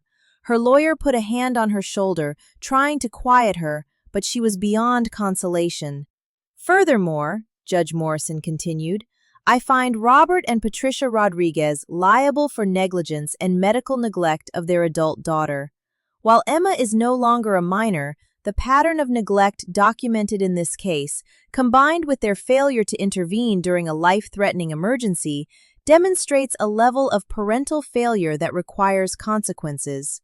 Emma felt tears streaming down her face, but these were different tears. These were tears of validation, of relief, of finally being heard and believed. Judge Morrison outlined the penalties. Madison would face probation, mandatory therapy focusing on empathy and understanding the severity of her actions, community service at a hospital or medical facility, and a restraining order preventing her from contacting Emma. She would also be required to pay damages for Emma's medical bills and pain and suffering. Emma's parents were ordered to pay additional damages for years of medical neglect, court costs, and were also subject to restraining orders. Judge Morrison made it clear that if any of them violated these orders or failed to comply with the court's ruling, they would face jail time. "Miss Emma Rodriguez," Judge Morrison said, looking directly at Emma, "I want you to know that what happened to you was wrong. You deserved better from your family. You deserved love, care, and protection, and you were denied all of that. This court cannot give you back the childhood you deserved or repair the years of harm you suffered, but it can and does hold your family accountable. I hope this brings you some measure of justice and peace." Emma couldn't speak. She just nodded, tears flowing freely now. Judge Morrison banged her gavel. "This court is adjourned." As people started filing out of the courtroom, Emma sat frozen in her seat, processing what had just happened. She'd won. Not just won, but won decisively, with a judge who had clearly been moved by her story and outraged by her family's behavior. Jennifer hugged her tightly. "You did it, Emma. You stood up for yourself and you won." Mrs. Chen was there too, wrapping Emma in a warm embrace. "I'm so proud of you, honey. So incredibly proud." Emma looked across the courtroom at her family. Madison was still sobbing uncontrollably, being led out by her lawyer. Her parents looked shocked and angry, but also, for the first time Emma could remember, scared. They'd spent years believing they were untouchable, that their actions had no consequences. Today, they'd learned otherwise. As Emma left the courtroom, she passed Madison in the hallway. Her sister looked up, her face blotchy and tear-stained, and opened her mouth to say something. "Don't," Emma said quietly. "There's nothing you can say that will change anything. You made your choices. Now you live with the consequences." Madison's face crumpled, and she turned away, still crying. Emma walked out of the courthouse into the warm California sunshine, Jennifer and Mrs. Chen on either side of her, and took a deep, full breath. The kind of breath she'd almost been denied forever by the people who were supposed to love her most. She was free. Not just legally, with restraining orders and court verdicts, but emotionally. Free from the burden of trying to earn love from people incapable of giving it. Free from making excuses for abuse. Free from carrying the weight of family dysfunction that was never hers to carry in the first place. It was terrifying and liberating all at once. But most of all, it was right. 3 months after the court hearing, Emma was finally starting to feel like herself again, or rather, like the person she could have been all along if she hadn't spent her entire life in survival mode. She'd moved into a small apartment in a different part of Sacramento, using the damages money from the settlement to cover her deposit and first few months' rent. It wasn't fancy, just a studio with barely enough room for a bed, a small table, and her few possessions, but it was hers. Completely, utterly hers. No one could take it away, no one could make her feel unwelcome in her own space, and for the first time in her life, Emma felt safe in her own home. Mrs. Chen had helped her move in, bringing housewarming gifts and making sure Emma had everything she needed. "You call me if you need anything," Mrs. Chen had said, hugging Emma goodbye after they'd unpacked the last box. "Anything at all, day or night." "I will," Emma promised, and she meant it. Mrs. Chen had become the mother figure Emma had always needed, proving that family wasn't always about blood. Sometimes it was about who showed up for you when it mattered most. Therapy was helping too. Dr. Patel had continued working with Emma, helping her process not just the acute trauma of the asthma attack incident, but the years of chronic emotional abuse and neglect that had preceded it. Emma was learning to recognize her own worth, to understand that she deserved love and care, and that her family's failure to provide those things wasn't her fault. "You spent your whole life trying to be good enough to earn their love," Dr. Patel explained during one session. "But the truth is, you were always good enough. They were the ones who were broken, not you. Their inability to love you properly says everything about them and nothing about your worthiness of love." It was a hard lesson to internalize after 23 years of being told she was too much, too needy, too dramatic. But slowly, with therapy and time and distance from her toxic family, Emma was starting to believe it. Work had become more enjoyable now that she wasn't going home to a hostile environment every day. Dr. Stevens had been incredibly supportive, and Emma's coworkers had rallied around her, taking her out for celebratory dinners after the court case and making sure she knew she was valued. "You're one of the best vet techs we've ever had," Dr. Stevens told her during a performance review. "Compassionate, skilled, dedicated. The animals love you, and so does the staff.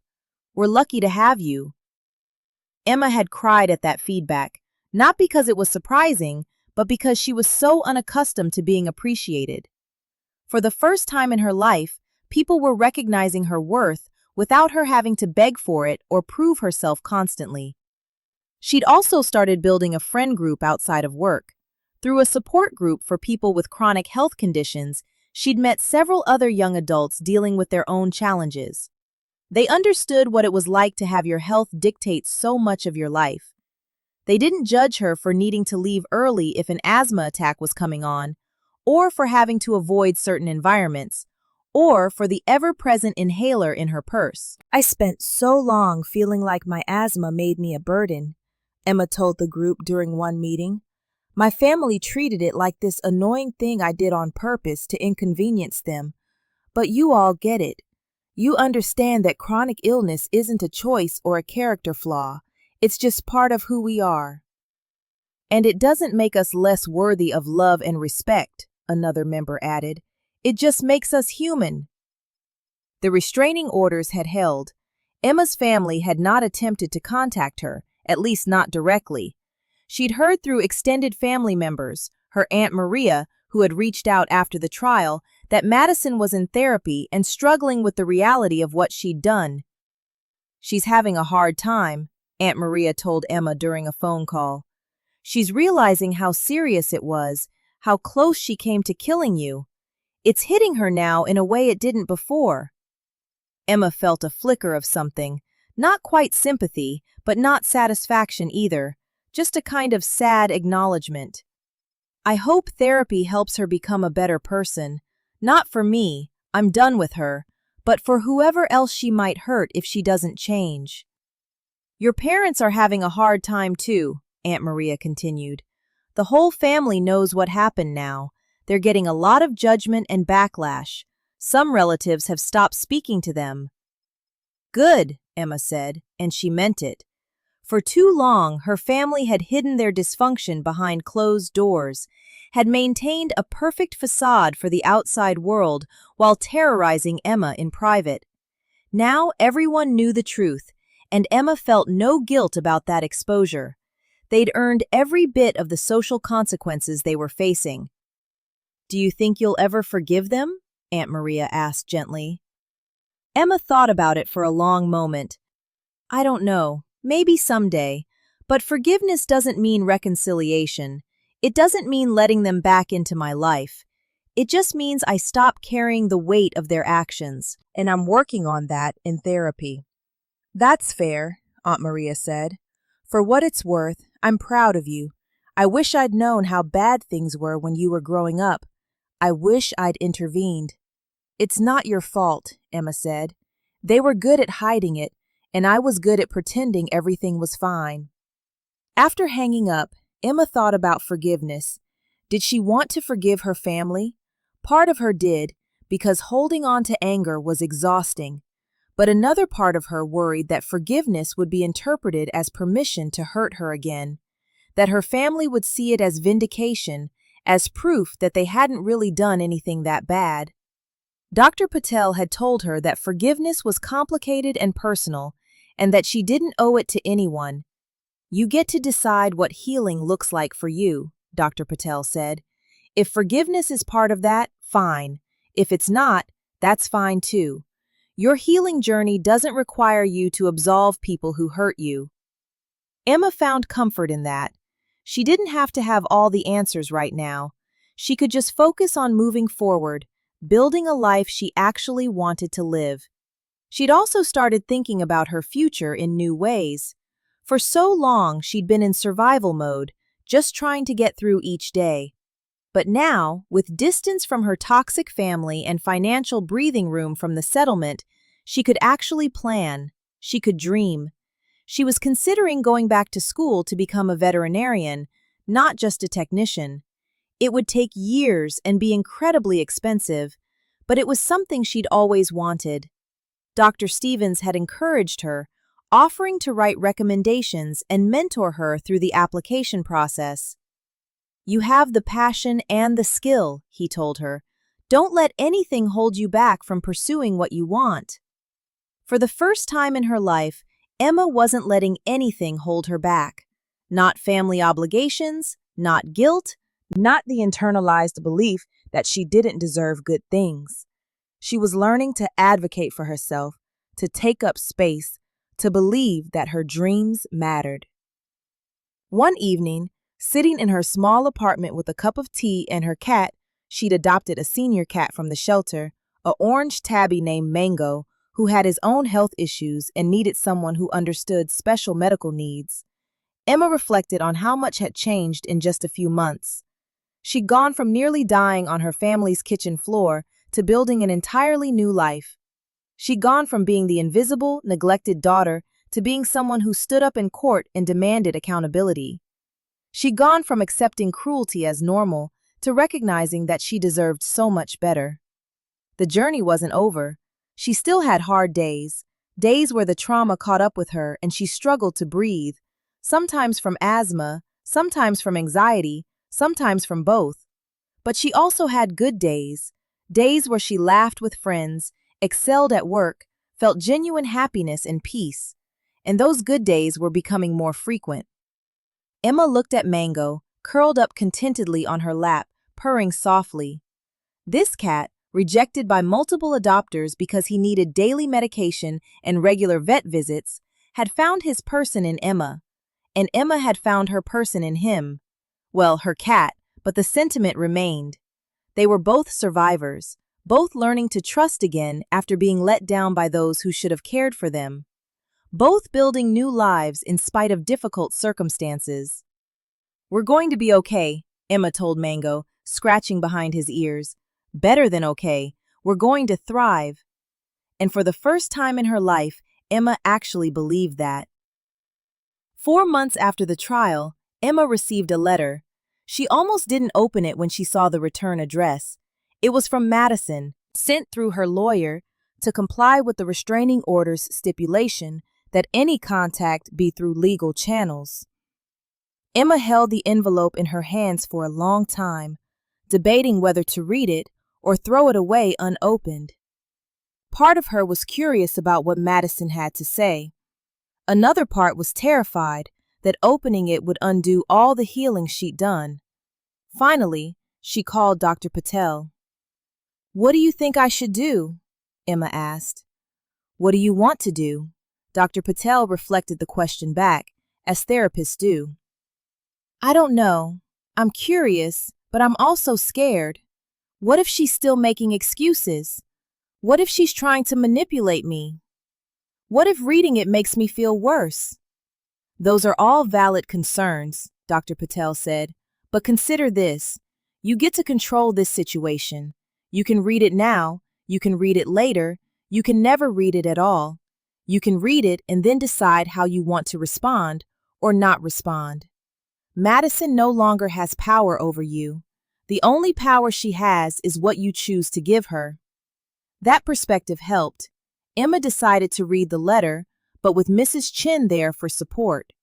They sat at Mrs. Chin's kitchen table, and Emma carefully opened the envelope. Inside was a handwritten letter, 3 pages long. Emma took a deep breath and began to read. "Dear Emma, I've started this letter 100 times and thrown it away 100 times because I don't know how to say what I need to say. I've been in therapy since the trial, and my therapist says I need to take accountability for what I did. Not to make you forgive me, she says I don't get to demand that from you, but because it's the right thing to do. What I did to you was cruel and unforgivable. I held your inhaler while you were dying, and I enjoyed it. I can't even explain why. My therapist says it's because I was taught my whole life that your needs didn't matter, that you were less important than me, and I internalized that to the point where I couldn't see you as a person anymore. I saw you as an annoyance, a competition, someone who was taking attention away from me. But none of that is an excuse. You're my sister. You almost died because of what I did, and I mocked you while it was happening. I called you a loser while you were suffocating. I can't take that back, and I can't undo the trauma I caused." Watching that video in court was the first time I really saw what I'd done.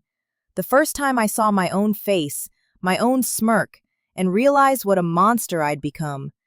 I threw up in the courthouse bathroom after the hearing, not because I got in trouble, but because I finally understood what you must have felt, the terror, the betrayal, the realization that your own family was going to let you die. I don't expect you to forgive me. I don't expect you to ever want to see me or talk to me again. I just needed you to know that I'm not making excuses anymore. I did something horrible, and I deserve every consequence I'm facing. Therapy has been hard. I'm realizing that our parents messed us both up, just in different ways. You were neglected and abused. I was spoiled and taught that I was more important than other people. Neither of those things is healthy. Neither of those things produces good people. I'm trying to become a better person now. Not for you, you don't owe me anything, but for myself and for anyone else who might be in my life in the future. I'm learning empathy. I'm learning to recognize that other people's pain is real and valid. I'm learning that love isn't about controlling or hurting people. I know this letter probably doesn't mean much to you. Words are cheap. Actions matter. And my actions almost killed you. But I wanted you to know that I'm not the same person I was 4 months ago. That video changed something in me. Seeing my own cruelty reflected back at me broke something open, and now I have to deal with who I really was and decide who I want to become. I hope you're doing okay. I hope you're healing and building a good life.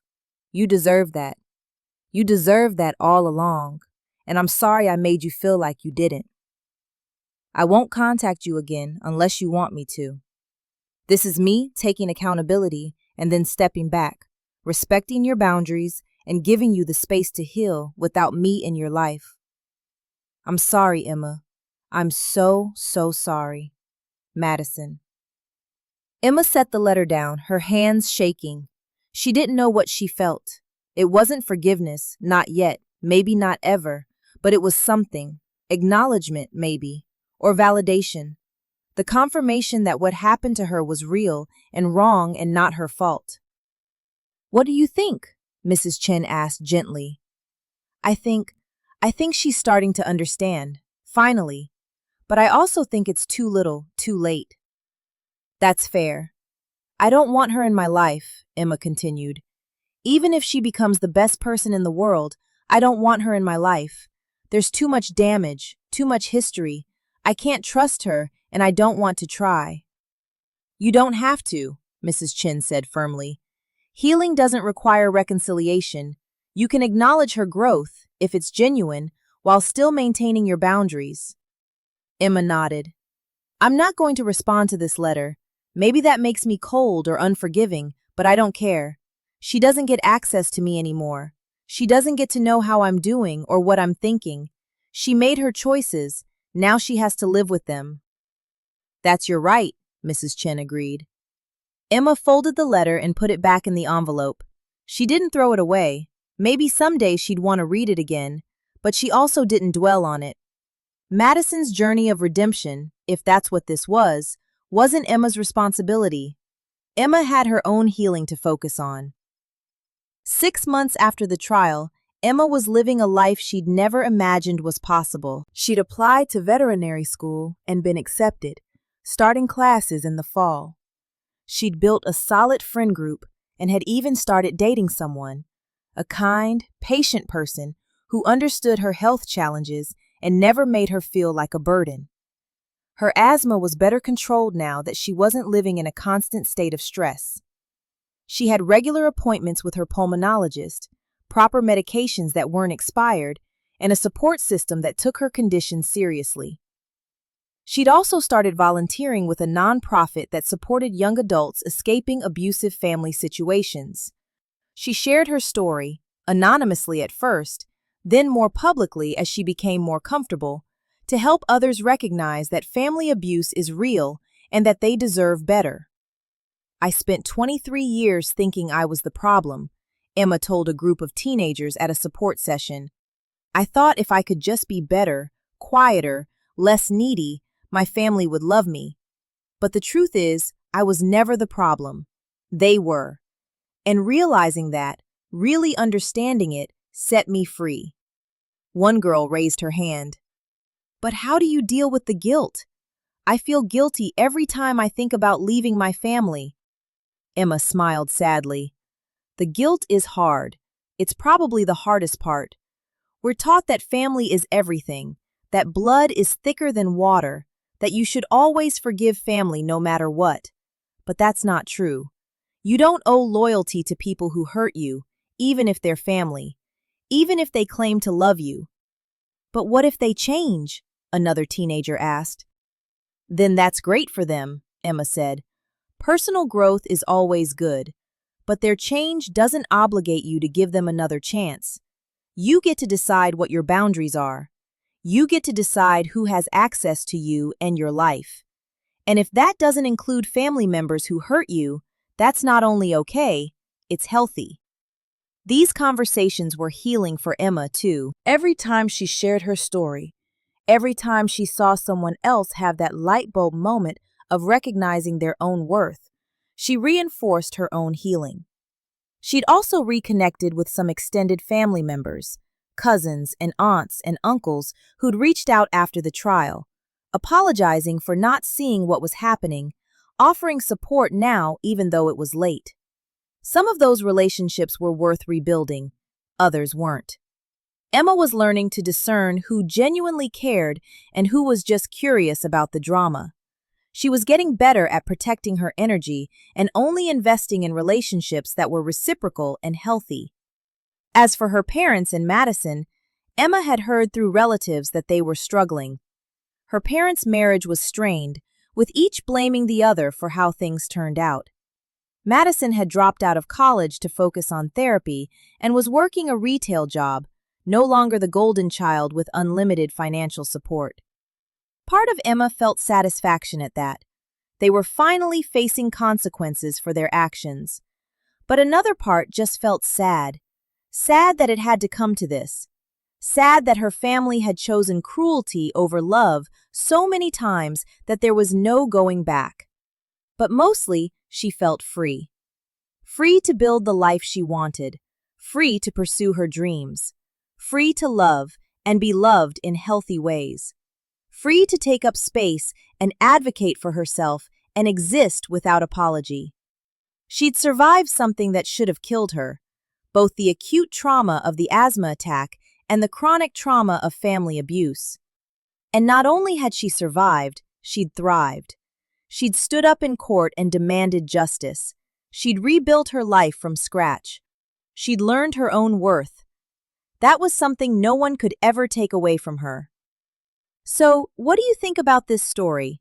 Have you ever been in a situation where you had to stand up to family, even knowing it might tear relationships apart? Have you ever watched someone minimize a serious medical condition or experienced that yourself?